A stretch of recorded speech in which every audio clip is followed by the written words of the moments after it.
disampaikan oleh hakim tadi lebih banyak mengambil pertimbangan-pertimbangan yang kami ajukan dalam eksepsi dan juga bantahan jaksa penuntut umum.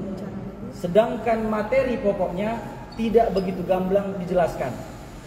Poin terakhirnya saya simpulkan ditolaknya eksepsi ini hanya karena materi eksepsi dianggap perlu pembuktian pada pengadilan. Kan begitu? Betul. Perlu. Tapi itu tidak apa-apa, artinya membuka ruang. Eksepsi ini akan kembali diputus nanti di putusan akhir, kan begitu. Nah, kemudian yang kedua terkait dengan persiapan persidangan, hampir sama poinnya dengan apa yang disampaikan oleh para senior. Teman-teman media, kami pikir ini akan menjadi sebuah fakta, sebuah cerita yang sangat fenomenal, yang harusnya lebih ramai dari sekarang. Teman-teman harus meliput ini karena ada beberapa fakta yang kami selama ini tidak bisa sampaikan di depan media, karena ini ya memang diatur secara undang-undang tidak boleh diperlihatkan karena memang ada kandungan pornografi. Tetapi demi hukum, kalau di pengadilan itu semua diperbolehkan. Alhamdulillah kita sambut baik. Tadi saya lihat ada beberapa teman-teman media yang sudah live. Artinya hakim tidak lagi mempersoalkan terhadap teman-teman media yang live membawa kasus ini. Kami mohon beritakan ini kepada publik supaya publik tahu siapa dan bagaimana seorang Hotman Paris Hutapea dan bagaimana faktanya apa yang dilakukan oleh Pak Rasman Arif Nasution. Saya pikir ini akan membuka fakta baru ataupun pandangan baru terhadap Pak Rasman Arif Nasution yang saya mohon maaf Pak harus menceritakan faktanya. Selama perjuangan dari 2022 sampai dengan hari ini kami adalah orang yang terzolimi. Bahkan kalau netizen bilang KB ini public enemy. Tapi teman-teman, kami ini bertindak berdasarkan pikiran, berdasarkan hati, dan berdasarkan nurani kami. Semua kami lakukan demi kemanusiaan. Kenapa sejak awal Pak Rasman menerima Iklim Hakim sebagai kliennya?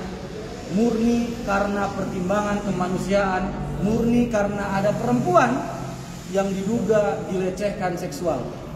Perbuatan apa yang diduga melakukan pelecehan seksual itu nanti di pengadilan teman-teman akan melihat, dan silahkan netizen, publik menilai semuanya siapa yang benar dan siapa yang salah.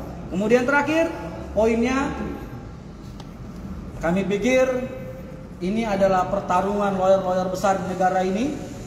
Jadi mohon kepada siapapun, baik pejabat di negeri ini ataupun orang biasa yang mungkin mempunyai pengaruh, apalagi kalau kita sebut selama ini ada invisible hand, jangan coba-coba mengintervensi kasus ini. Karena sejatinya kami akan melakukan perlawanan kepada siapapun. Saya pikir itu Pak, terima kasih. Baik, Bung Leo. Bung Leo datang nih, Ketua Umum FBI di sini yang juga penerima kuasa dari Iklim Hakim. Bung Leo. Iklim Hakim yang mana Bang Rasman? Nah, itu dia yang tanda tangan kuasa. Baik, apa pertanyaan? Tadi sebelum nanti dijawab oleh saudara. Dia bilang mengajukan saksi korban. Nah, kan pertanyaannya kan korban itu kan abang sama Bukan. Korban itu maksudnya Hotman Paris. Saksi daripada Kan korban. dia pelapor. Jadi kategorinya kategori korban. Ya. Baru 2 lagi saksi. Saksi daripada korban. Nanti itu akan dijelaskan kan, apalagi Bung Leo sebenarnya sudah kita cari menjadi saksi. Saksi inti. Dan Saksi inti. kunci. Wah, ini kalau terang, kalau kemudian ada saudara Binto yang juga sebenarnya tahu persoalan ini secara persis. Dan karena itu kita berharap persidangan nanti itu saudara Hotman ya sudah, begitu banyak orang menunggu Anda sudah untuk buka-bukaan. Memang ada fakta yang tidak mungkin kita ungkap gitu. Karena Silakan, Bung Binto. kan ada hubungan. Bung Binto ini. Bu Elida kan ada hubungan. Ada hubungan. Ada hubungan. Ada gini lagi. Pada intinya hari ini kami penasihat hukum terdakwa berbeda pendapat dengan majelis hakim. Kami menghormati putusan dan pastinya tanggal 6 akan menjadi seru karena ada ya kalau dibuka untuk umum bisa kita ungkapkan ada perbuatan asusila di situ. Karena kita pengacara sudah baca berkas, kita tahu ada berapa kejadian ya kategori perbuatan asusila di situ.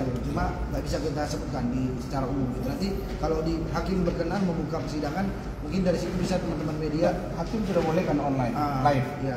Mudah-mudahan nanti teman media bisa meliput di tanggal 6 Februari. Jadi intinya begini, saya tambahkan lagi sedikit ya. Sebenarnya persidangan bukan mendakwa Bang Rasman Arief Nasution, tapi mengkultuskan Hotman Paris sebagai pengacara pornografi. Dan pengacara mesum ya.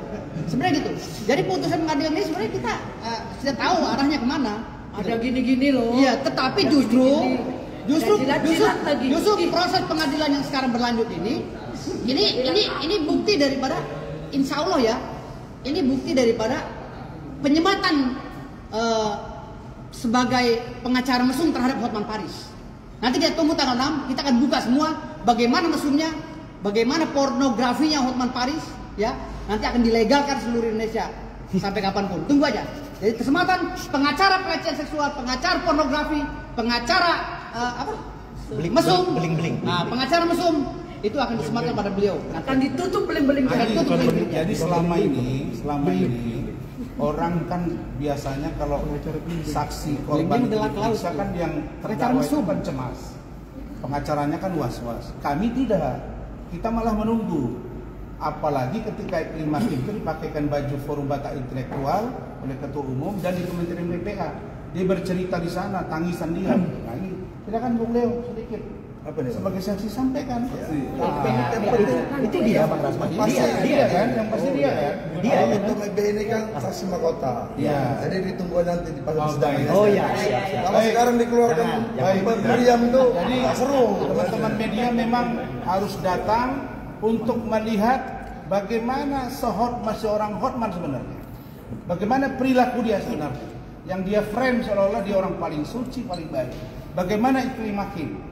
Maka ada di tanggal 6 hari Kamis jam 10 pagi. Bang, artinya abang merasa bahwa tuduhan Hotman terhadap abang ini merasa bahwa terzolimi gitu ya bang, yang gak bersalah. Saya bilang bukan saja terzolimi, ini manipulatif sudah. Tapi tidak apa-apa, sebagai seorang lawyer, saya menjadi resiko hukum bagi saya ketika membela ada orang yang berkhianat. Tapi dalam hal ini Iklim Hakim ya. Tapi saya harus tegar. Begitu juga dengan misalnya saya pegang Fadel, dilaporin juga sama NM. Ya sudah, itu konsekuensi. Mana ada sih seorang petarung atau pelaut yang handal tanpa dengan gelombang yang dahsyat? Gak ada. Betul. Ya, jadi teman-teman saya ini para nakoda-nakoda yang jago-jago semua ini. Ya. Saya sekarang di sini posisi sebagai penumpang. Ya, tapi saya akan beritahu tujuan saya itu ke sini. Saya ingin ke Sibolga kalau dari kampung saya. Kaptennya banyak sudah nakoda. Nah, jadi saya dibantu ke sana. Di tengah laut ada gangguan, gelombang-gelombang. Nah, itulah kalau kita ibaratkan Hotman Paris dengan Iklim Hakim yang mengaku ini bukan kapal yang dibawa, tapi ini sampan, kira-kira begitu. Nah, di dalam kapal itu ada pemerkosaan, kira-kira begitu. Nah, itu nanti kita lihat. Ya. Bukti-buktinya udah kuat lengkap. banget. Sangat lengkap. Tunggu tanggal 6. Boleh di-spill sedikit nggak bang apa bukti? Jangan dulu. Satu bang. Ini kan saksi korban ini wajib untuk hadir datang. Ketika nanti dia menolak dan ibaratnya cuek seperti itu, apa imbasnya kepada perkara? Iya, efeknya kepada perkara ini sendiri apa bang? Hilang hak dia. Boleh dijelaskan bang? Hilang hak dia dan berarti dia takut berhadapan dengan majelis, berhadapan dengan jaksa, berhadapan dengan kami, karena kita akan bertanya dan kita akan buka-bukaan. Dan justru itu gerbang kita untuk menuntut balik. Iya, datanya lengkap di kita. Nanti Bung Leo akan bercerita dari versi kami gitu ya. Sekarang dari sisi jaksa, baru dari versi kami. Bang, nanti seandainya pelapor tidak datang dan keputusan yang dibatalkan, ada langkah-langkah selanjutnya. Ya nanti kayak kejadian Nikita Mirzani dong. pelapor tidak datang, sepanggil sekali, 2 kali, 3 kali Dia bebaskan. Tapi saya kira dia pasti datang. Tapi kalau dia datang mesti siapkan mental, pikiran, bukan pasukan. Kalau pasukan dia banyak, kita nggak ada urusan. 1000 kau taruh makin kita kejar itu. Tapi nggak ada urusan itu. Hah? Pasukan kita juga banyak. Ada langkah balik apa perkarakan lagi Pak? Apa? Seandainya nanti Hotman tidak datang, perkara ini dibatalkan, itu nanti ya kan, digugurkan, abang akan pastilah kita ambil laporan balik. Satu ya, saya terima kasih kepada Bang Hercules yang telah menelpon saya, menanya perkembangannya, saya sudah info. Beliau bilang kalau ada yang ganggu info ke saya. Sekarang nambah lagi nih pembasmi. Juga bantu kita, tambah lagi FBI. Saya kira orang semua tahu lah kalau yang berorganisasi di lapangan itu Rasman, bukan dia. Hotman itu cuma kelab kesana, kelab kesini gitu. Oke, thank you.